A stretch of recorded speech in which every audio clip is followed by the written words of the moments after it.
자, 오늘은 안식월을 보내면서 느낀 점 두 번째 시간으로 부르심이라고 하는 제목으로 은혜의 시간을 좀 갖고자 합니다. 지난 한 주 동안에 읽었던 글 가운데 가장 감동적으로 다가왔던 한 구절이 있는데, 만약에 우리 마음속에 기쁨이 별로 없다고 한다면 예수님을 잘 모르기 때문이다 라고 하는 구절입니다. 항상 기뻐하라고 하나님이 말씀하시잖아요. 우리가 어떻게 하면 기뻐할 수 있는가? 누구를 잘 알면 된다는 거예요? 예수님을 잘 알면 이 마음속에 기쁨이 일어나지 않을 수 없다라는 내용이에요. 그런데 흥미로운 사실은, 보통은 우리가 누구와 좀 가까이 하고 싶다 그러면 내가 먼저 찾아가잖아요. 그렇죠? 그런데 예수님과 우리의 관계에서는 처음부터 끝까지 우리가 예수님을 먼저 찾아간 적이 한 번도 없다라는 사실이에요.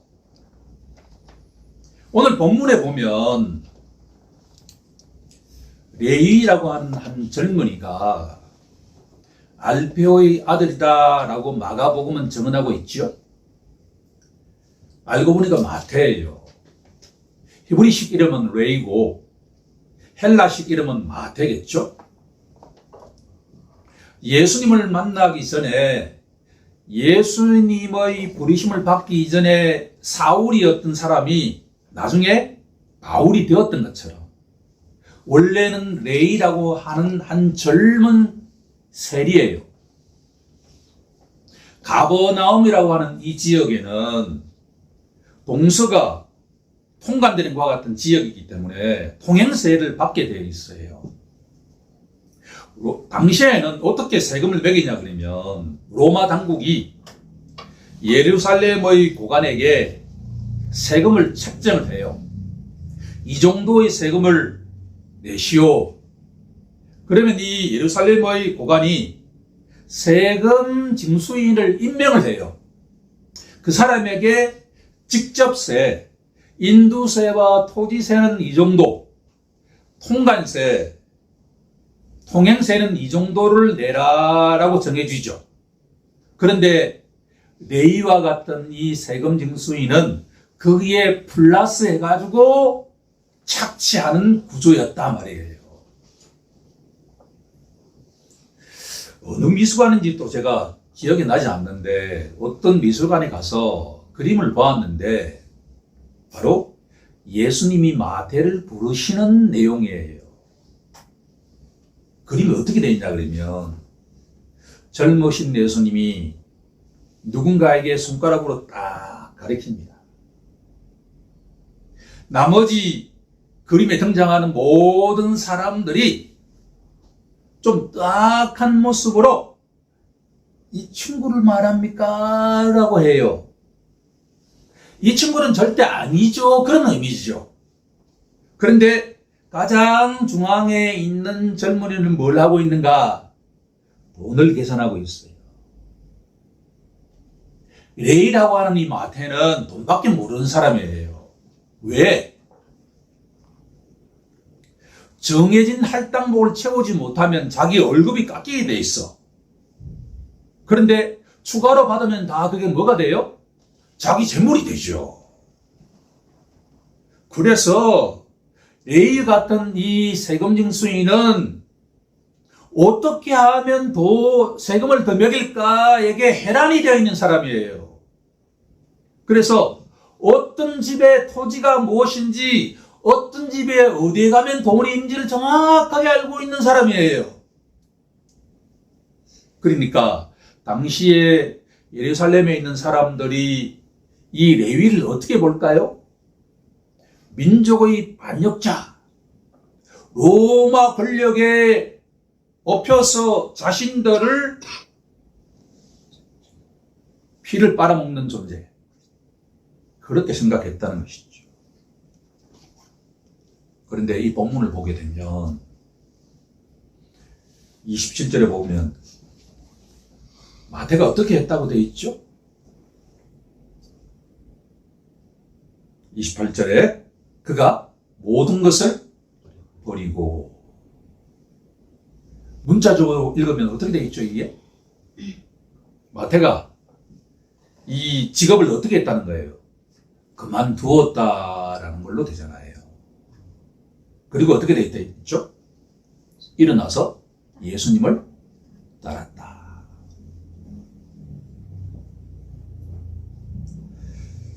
제가 이 내용을 설교도 여러 번 했고, 도대체 무슨 일이 있어서 돈에만 그렇게 관심이 있던 이 레이라고 하는 이 세리가 어떻게 예수님을 따랐을까? 여기에는 우리가 지성적으로 아무리 생각해봐야 그 답을 찾을 수가 없습니다. 무슨 일이 일어난 것만은 분명하겠죠? 지금부터 신학자들의 연구를 토대로 이 마태에게 일어났던 일이 무엇인가를 세 가지 관점에서 한번 이야기를 해보고자 합니다. 첫 번째는 예수님이 이 마태를 지목하시기 이전에 어떤 일이 일어났다라고 하는 거예요.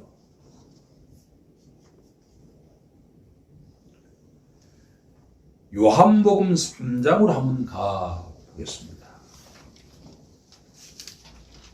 우리가 잘 알고 있는 것처럼 바리새인 중에 니고데모라고 하는 사람이 한밤중에 예수를 찾아와서 대화하는 내용입니다. 니고데모가 당시에 예루살렘에서 가장 유명한 사람 가운데 한 사람이기 때문에 이 젊은 예수를 찾아오는 것이 아주 부끄러운 일일 수 있기 때문에 낮에 찾아오지 않고 밤에 찾아왔어요. 그랬을 때 예수님이 뭐라고 말씀하시냐 그러면 3절에 보면, 우리 다 함께 3절 한번 읽어볼까요? 시작. 예수께서 대답하여 이르시되 진실로 진실로 내게 이르노니 사람이 거듭나지 아니하면 하나님의 나라를 볼 수 없느니라. 거듭나다, 위에서 새롭게 태어나다, 이런 의미인데 이것이 바로 중생이라고 하는 단어죠. 예컨대 우리가 이 세상에 태어날 때 우리가 어떤 역할을 한 것이 있습니까? 내가 어떤 부모를 내가 선택할 권한이 있나요? 내가 어떤 형제 자매들을 선택할 권한이 있나요? 아무것도 없죠. 마찬가지로 위로부터 새롭게 태어날 때에도 우리가 역할할 수 있는 것은 아무것도 없다라고 하는 거예요. 오늘 본문에 나와 있는 예수님이 마태를 부르시는 내용은 이 마태라고 하는 이름 속에 누구 이름을 넣으면 될까요? 우리 각자의 이름을 한번 넣어보자고요. 그 후에 예수께서 나가서 홍길동이라 하고 하는 사람이 있었는데 예수님이 그 사람을 불렀습니다. 뭐라고요? 나를 따르라 라고 말입니다. 그러면 이 홍길동이라고 하는 사람이 자기의 직업을 버리고 예수님을 따랐다라고 되잖아요. 그러면 우리가 문자적으로 읽으면 우리가 어떻게 해야 되죠? 자신의 직업을 버리지 않으면 예수님을 따른 겁니까? 아닙니까? 아니다라고 하는 거예요.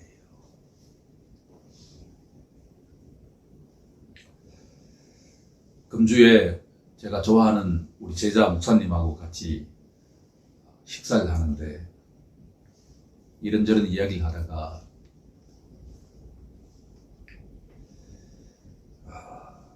목사님은 어떻게 교수라고 하는 직업을 버릴 수가 있었습니까? 그러면서 자기가 보기에 예수님께서 하늘 보좌를 버리시고 우리가 이 땅에 인간으로 오신 것은 바로 성육신이라고 우리가 알고 있는데 그런 내용하고 비슷하지 않는가라고 이야기했습니다.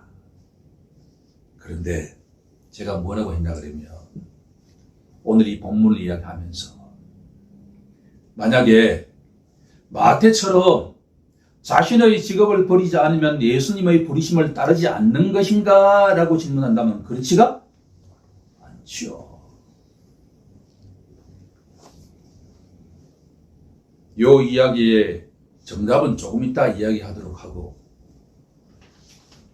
어떤 한 사람이 예수님을 따르기까지에는 하나님의 역사하심이 없으면 절대로 예수님을 따를 수 없다라고 하는 겁니다. 첫 번째 갈로의 정답은 무엇일까요? 중생이라고 하는 겁니다.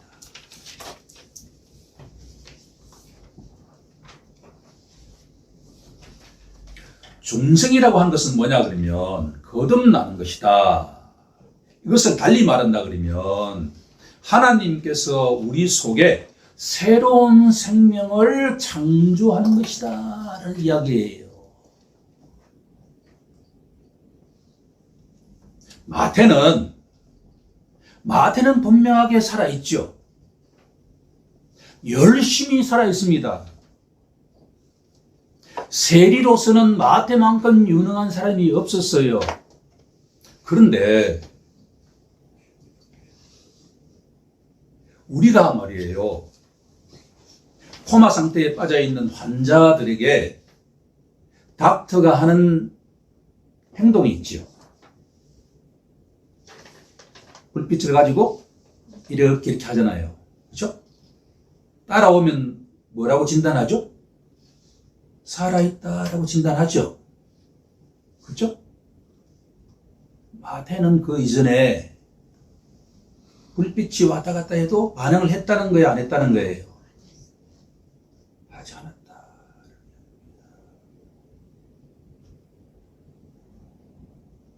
본문에 나와 있는 이 내용이 이루어지기 이전에 마태는 예수님이 찾아와도 몰랐어요. 그 이유는 무엇이죠? 영적으로 죽어 있었기 때문에 그런다는 거예요. 우리가 무릎을 이렇게 툭 치면 자동적으로 어떻게 돼 있죠? 올라오게 돼 있잖아요. 죽으면 어떻게 돼 있죠? 무릎을 쳐도 올라와야 안 올라와요? 안 올라와요. 사람이 살아있다는 것은 뭐냐고 하면 불빛이 비치면 따라가게 돼 있어요, 이렇게. 그런데 영적으로 죽은 자에게는 하나님이 옆에 오셔도 안다는 거예요, 모른다는 거예요? 몰라요. 예수님이 그러니까 이 현장에 처음으로 오신 게 아니라 수없이 마태를 찾아갔는데 마태는 무엇에만 관심이 있다는 거예요? 오직 돈에만 관심이 있어. 그것을 에베소서는 영적으로 죽었다라고 하죠.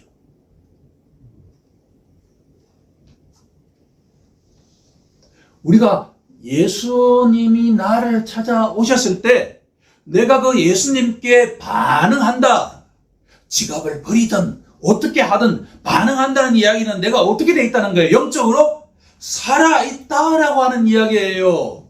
다시 말씀드린다 그러면 예수를 믿는다라고 하는 이야기는 우리가 BC가 있고 AD가 있잖아요. 예수를 믿기 이전과 예수를 믿은 다음이 있죠. 그렇죠? 그런데 내가 영적으로 BC, 예수님 만나기 이전과 이후가 있으려고 한다면 어떤 일이 일어나야 된다는 거예요. 중생의 역사가 일어나야 된다, 그런 이야기예요. 이미 이것은 제가 설교를 했던 내용인데 반복해서 하지 않을 수가 없죠. 이 내용은 여러분들에게 선포하는 내용 이전에 누구에게 선포한다는 거예요? 내 자신에게 선포하는 것이죠. 바람이 부는 것이 눈에 보여요? 안 보여요? 안 보이잖아요. 그런데 뭘 보면 알 수가 있죠? 나뭇잎이 살랑살랑 흔들리면 바람이 어떻게 분다는 거예요? 미풍이 불고 있다라고 하는 것을 알 수 있고, 바람이 막 이렇게 세게 분다는 이야기는 가지가 뭐예요? 꺾여질 정도였죠. 그처럼 돈만 밝히던 이 마태가 말이에요. 예수님의 따르라는 말씀에 벌떡 일어났다는 이야기는 그 이전에 누구의 역사가 일어났다는 거예요. 하나님께서 주도권을 가지고서 그 역할을 누가 했다는 거예요? 성령께서 마태의 영혼을 막 이렇게 살리셨다. 그런 이야기예요. 이게 없으면 예수님께 반응을 못해. 나의 삶을 비춰보며 내가 40대 중반에 예수를 믿기 이전에 하나님이 나에게 중생의 역사를 막 일으키셨단 말이에요. 이렇게 내가 몰랐는데 내가 하나님 보시기에 영적으로 죽은 놈이야. 근데 어느 순간부터 내 영혼이 뭔가 이렇게 살아나기 시작해서 에스겔 37장에 보면 마른 뼈들이 말이에요. 이렇게 막 그죠? 살아나죠. 이게 무슨 과정이냐? 중생이라고 하는 과정이에요. 중생이라는 과정. 개인마다 다 달라. 하나님이 어떻게 역사하시는지 몰라. 우리 여기에 있는 사람들도 얼굴이 똑같은 사람이 있나 없나요? 없죠. 같은 엄마 아빠 밑에 있는 그 형제들도 성적이 어때요? 다르잖아요. 좋아하고 싫어하는 게 달라. 하나님이 그 영혼을 핸들링하는 방식이 달라요. 하지만 죽어있는 영혼을 하나님이 살리시는데 그 역사함이 일어나야만 그 다음 단계로 갈 수가 있다. 그런 이야기예요. 그러니까 오늘 말씀의 첫 번째 결론은 뭐냐 그러면 예수님을 알면 알수록 우리에게 기쁨과 감사가 콸콸콸콸 쏟아나는데 예수님을 알기 위해서는 1차적으로 무슨 사건이 일어나야 된다는 거예요? 중생의 사건이 일어나야 된다. 죽어있는 내 영혼을 하나님이 살리는 그와 같은 과정이 있을 때 그 다음 단계가 나타난다. 그런 이야기예요.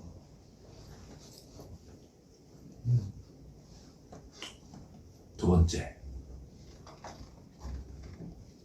우리가 알지는 못하지만 하나님께서 성령님을 통해서 마태의 마음속에 새로운 생명을 불어넣고 난 뒤에 마태에게 나타난 현상이 두 가지가 있다. 그런 이야기에 두 가지.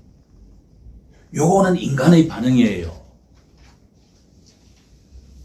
예수님을 만나서 반응을 하려고 그러면 우선 하나님의 역사하시는 중생이 있고 난 다음에 그 다음에 인간이 반응을 해.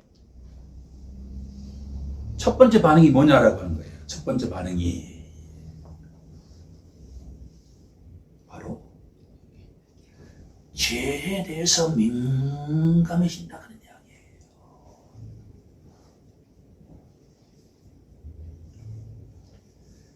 누가복음 5장 한 가볼까요? 5장 1절 이하에 보게 되면 그 유명한 시몬 베드로가 자기 친구들하고 밤새도록 고기를 잡았는데 평소 같으면 많은 고기를 잡았을 텐데 그날은 한 마리도 못 잡았어요. 그렇죠? 그리고 날이 새가지고 그물을 깃고 있는데 그물을 청소하고 있는데 예수님이 시몬의 배에 탔습니다. 자, 여기 중요한 이야기가 있습니다.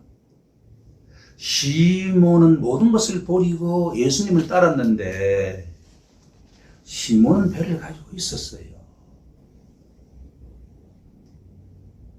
예수님 뭐라고 말씀하시죠? 깊은 데로 가서 그물을 내려라 하잖아요. 그럴 때 예수님과 시몬이 무슨 대화를 나누는지 모르지만 시몬이 이렇게 반응하죠. 8절 우리가 누가복음 5장 8절 우리 다 같이 합독해 볼까요? 시작. 시몬 베드로가 이를 보고 예수의 무릎 아래에 엎드려 이르되 주여 나를 떠나소서 나는 죄인이옵소이다. 이 본문을 말이에요. 오늘 우리가 배운 내용을 적용해 보면 예수님이 시몬의 배에 타서 깊은 데로 가서 그물을 내려라. 배가 그물이 찢어질 정도로 고기를 잡았잖아요. 그렇죠? 그 이전에 무슨 일이 일어났다는 거예요. 시몬에게 무슨 일이 일어났죠? 와, 무슨 일이 일어났죠? 우리가 배웠잖아요. 우리가 지금까지 뭘 공부했죠? 지금 이게 제 고백. 아니라니까. 이게 첫 번째 내용이 뭐예요? 이게 중생이잖아요. 마태에게 일어났던 동일한 일이 누구한테 일어났다는 이야기예요? 시몬에게 일어나야 되죠. 우리가 하나님이 시몬 영혼에 찾아가서 죽어있는 이 시몬의 영혼이 말이에요. 새로운 생명을 어떻게 불어넣었는지 몰라. 하나님 아셔. 그런데 어떻게 했다는 거예요? 하나님이 어느 날 말이에요. 시몬의 마음에 가니까 마음이 죽었어. 하나님의 영이신 성령이 시몬의 마음을 찾아가서 죽었던 그 마른 뼈와 같은 마음을 어떻게 하지요? 나병 환자와 같은 이 마음을 어떻게 하지요? 살린단 말이야. 살려. 불빛이 왔다 갔다 하는데 시몬이 반응을 안 해. 고기 맞아봐. 하나님의 불빛이 왔다 갔다 하는데 아무런 반응을 안 해. 그런데 어느 순간부터 반응을 하기 시작해. 예수라고 하는 사람이 말이에요. 이 배, 그러니까 이 예배당에 왔다니까. 평소에 예수인지 몰라. 그런데 어느 날, 예수네? 그러고 난 뒤에 반응이 뭐라는 이야기예요? 이 시몬의 반응이. 내가 누구라고 이야기하죠? 내가 죄인이라고 한단 말이에요. 이게 성경은 그냥 이게 문자적으로 읽어 해결되는 게 아니야.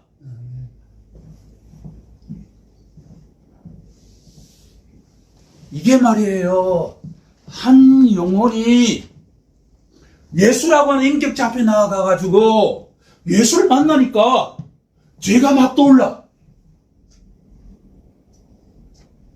요 차원에 머무르면 이해를 못한단 말이에요. 내가 죄인이다. 이 이야기를 고백한다는 이야기는 그 이전에 무슨 사건이 일어났다는 이야기예요.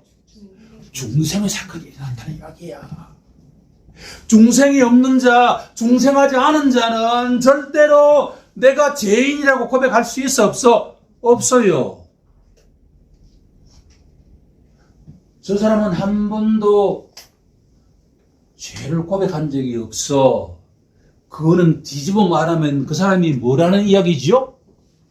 중생한 자라는 거예요? 중생하지 않은 자라는 거예요?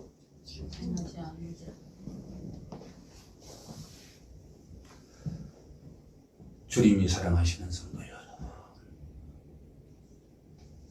우리가 이 사실을 깨닫지 못한다고 한다면 율법적으로 돼. 나는 죄인이라고 고백하는데 너는 왜 아니냐라고 이야기한단 말이에요. 이게 내 힘으로 되는 게 아니야. 하나님이 한 영혼을 말이에요. 죽어있는 영혼을 잘 살고 있어. 세상 사람들 보기에는 떵떵거리며 살아. 근데 하나님 보시기엔 죽었어.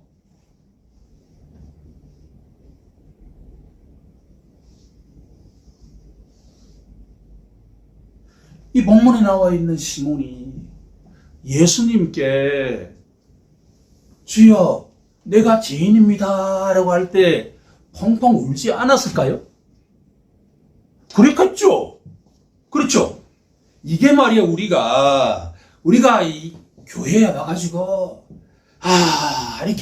이렇게 하는 것은 뭐냐 그러면 그 이전에 무슨 사건이 일어났다는 거예요. 하나님의 중생의 사건이 일어났다라고 하는 것을 놓치면 안 된단 말이에요. 내가 할 수 있는 게 아무것도 없어. 내가 이 땅에 태어나는 것도 내가 요구할 권리가 없어. 마찬가지로 한 영혼이 중생받는 것에는 나의 지분이 0.01%도 있어요, 없어요? 없다. 하나님이 역사하지 않으며 이 세상에 한 사람도 자기가 죄인이라고 고백할 사람은 있어요, 없어요? 있는 죄도 일단 부인하고 보는 것이 정치가들의 세계인데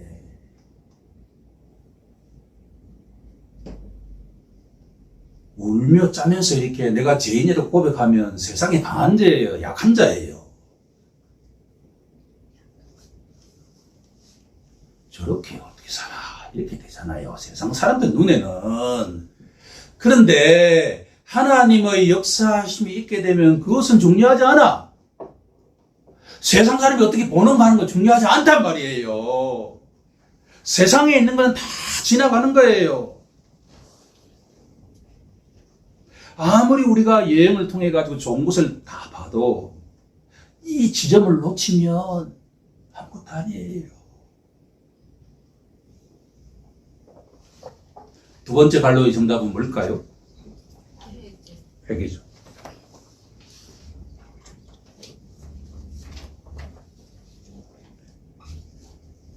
돌이키는 것. 그런데 뭐로부터 돌이키는 것이죠? 죄로부터 돌이키는 것. 막연하지 않아요. 그러면 처음에 제가 질문했던 내용으로 돌아가 보지요. 마태는 모든 것을 버렸다. 직업과 재물을 다 버렸을까요? 안 버렸을까요? 관계없어요. 버렸을 수도 있고 안 버렸을 수도 있어. 왜? 마태는 회개했는데 마태의 회개의 포인트는 뭐예요? 재물이 아니라 뭐죠? 죄. 죄로부터 돌이키는 거예요. 성경은 너희가 직업을 버리라, 재산을 버리라 한마디도 한 적이 없단 말이에요. 중요한 거는 죄예요. 마태의 죄가 뭐냐 말이에요. 마태의 죄가 세리가 없으면 국가가 돌아가요, 안 돌아가요? 안 돌아가잖아요.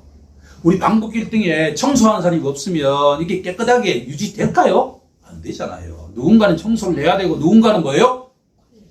세리가 되어야 돼. 마태가 죄가 뭐냐 말이에요. 그게 누가복음 3장 13절이 나오잖아요. 마태의 죄는 뭐냐 그러면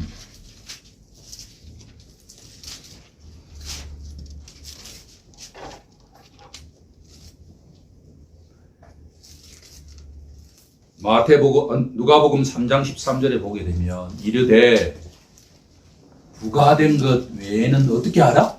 거두지 마라. 하나님 보시기에 마태의 죄는 뭐냐 그러면 세리를 했기 때문에 죄가 되는 게 아니라 국가에서 정한 그 세율보다도 뭐예요? 과도하게 착취한 거다, 그런 이야기예요. 정확하게 아셔야 됩니다. 버린다는 게 직업과 재산을 버린 게 아니에요. 하나님의 율법과 당시에 국가가 정한 그 세율보다도 과도하게 징수한 것이 뭐라는 거예요? 죄다. 죄로부터 돌이키는 건 뭐냐 그러면 이제부터는 어떻게 해야 된다는 거죠? 국가가 정한 세월만큼은 어떻게 해야 된다? 거둬야 된다. 삭개오가 이렇게 고백하잖아요.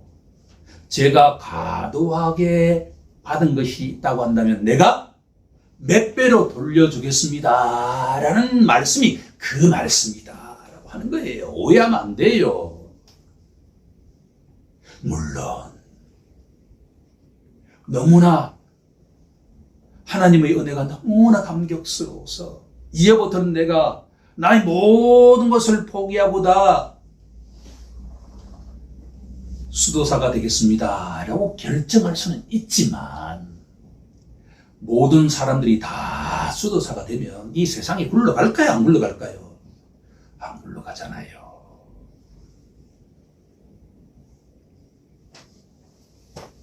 세 번째, 마태가 모든 것을 버리고 일어나 예수님을 따랐다라는 이 말씀 속에는 바로 마태가 무엇을 가지기 시작했다라는 내용이죠?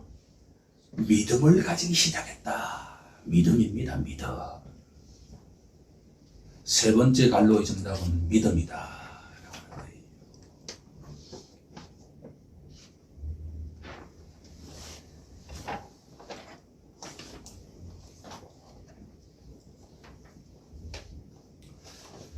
이 세상에 두 부류의 사람이 있을 수가 있다고 생각해요. 도둑질하는 사람이 어느 순간부터 깨달음을 얻고 도둑질하지 않아요. 지금까지 그렇게 사람들에게 과도하게 세금을 추징하는 사람이 이제는 법이 규정된 대로만 세금을 징수해요. 그러면 그 사람 바뀌었다라고 하겠지요. 그런데 하나님 보시기에 부족해. 회개하는 것만으로는 부족해. 죄로부터 떠나는 것만으로는 부족하다. 그런 이야기예요. 마태가 예수를 따랐다라고 하는 이야기는 뭐냐 그러면 죄로부터 돌아서고 난 뒤에 가만히 있는 게 아니라 누구에게 갔다라는 이야기예요. 예수께 갔다 그런 이야기예요. 도둑질 하던 사람이 도둑질 하지 않는 것만은 부족하다 그런 이야기예요. 세상 사람들 눈에는 칭찬을 받을 수 있을지 모르지만 하나님의 눈에는 부족하다. 50점짜리다 그런 이야기예요. 그 다음에는 누구에게 가야 된다는 이야기죠? 세상으로부터 예수께 가야 된다.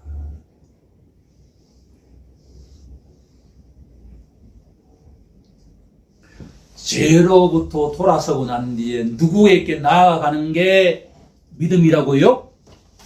예수께 나아가는 게 믿음이다. 예수께.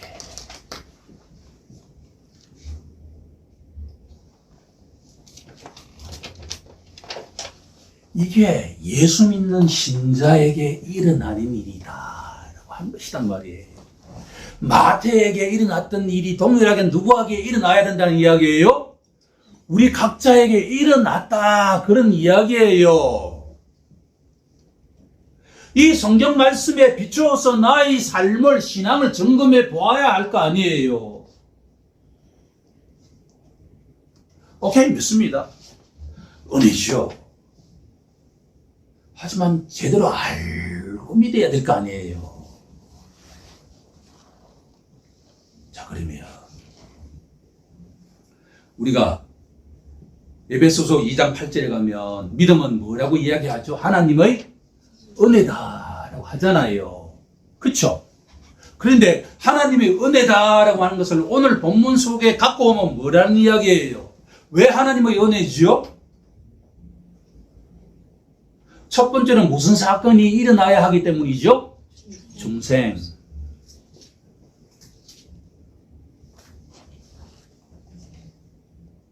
어떠한 영혼도 하나님의 중생 사건이 없으면 뭐도 없죠? 회개도 없고 뭐도 없죠? 믿음도 없어요. 그래서 믿음이 뭐라고 하는 거예요? 하나님의 은혜다, 선물이다. 마태도 그렇고 시몬도 그렇고 우리 각자는 다 이유를 모르겠는데 내가 하나님 보시기에 이쁜 구석이 하나도 없는데 어느 순간에 하나님이 나를 찾아오셔가지고 죽었던 내 영혼을 어떻게 한다는 거예요? 살려놓으셨다라는 이야기예요. 불빛이 지나갈 때 이제는 이렇게 깜빡깜빡하면서 이렇게 반응을 한다 그런 이야기예요.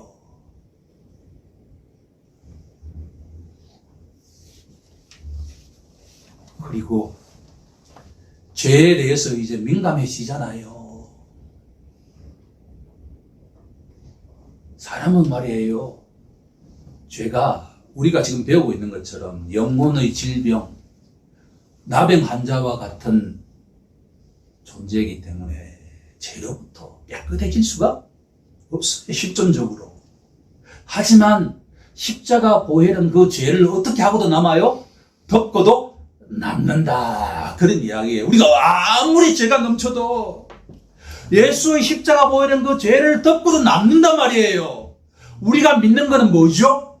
그거 하나다. 그런 이야기예요.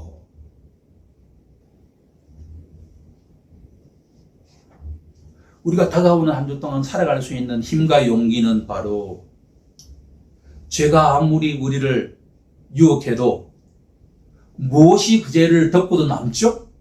하나님의 은혜가 십자가 보혈이 말이에요. 덮고도 남기 때문에 그걸 붙잡아야 된다. 그런 이야기예요.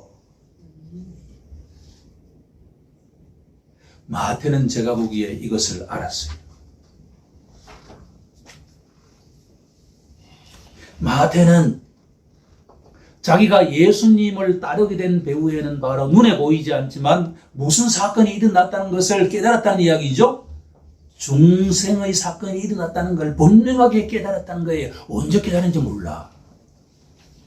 중요하진 않아요. 깨닫는 자체가 중요한 거죠. 우리 눈에 보이지 않는 하나님께서 성령님을 통해서 죽었던 우리를 살려놓지 않으셨다고 한다면 우리의 회개도 우리의 믿음도 있을 수가 없다. 이게 바로 마태가 깨달은 것이다. 그것을 이 누가복음은 나를 따르라라는 예수님 말씀에 모든 것을 버리고 일어나서 따랐다라고 표현하고 있다. 그런 이야기지요.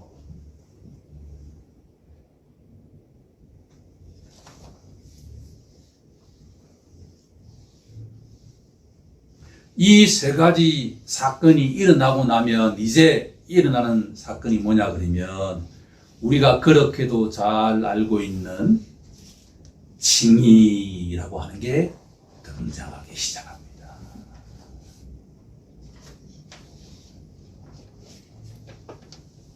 하나님께서 나를 살리셨다라고 하는 중생, 죄로부터 돌이키는 회개, 그리고 예수님께 나아가서 믿는 자, 이런 자를 하나님은 뭐라고 부르시기 시작한다는 거예요? 의인이라고 부르기 시작한다. 내가 잘난 게 있어요? 없어요? 없어. 내가 잘난 게, 내가 하나님 앞에 내세울 만한 게 아무것도 없다니까요?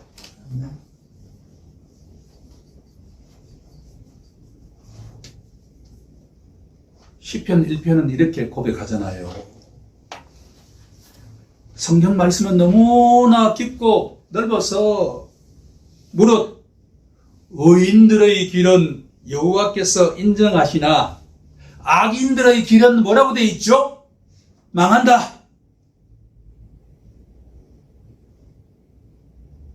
누가 의인입니까? 자선 기부를 많이 하는 자가 의인입니까? 아니지요. 결론을 내려봅시다. 첫 번째는 뭐라고 고백하는 자예요? 나는 중생받은 자다. 나는 회개한 자다. 나는 예수를 믿는 자다. 라고 고백하며 살아가는 자를 하나님 뭐라고 한다는 거예요? 너는 의인이다. 성경은 깊고도 넓습니다. 우리 함께 이 세 가지를 만반 깊이 새기게 해달라고 우리 다 함께 동성으로 기도하는 시간을 갖도록 하겠습니다.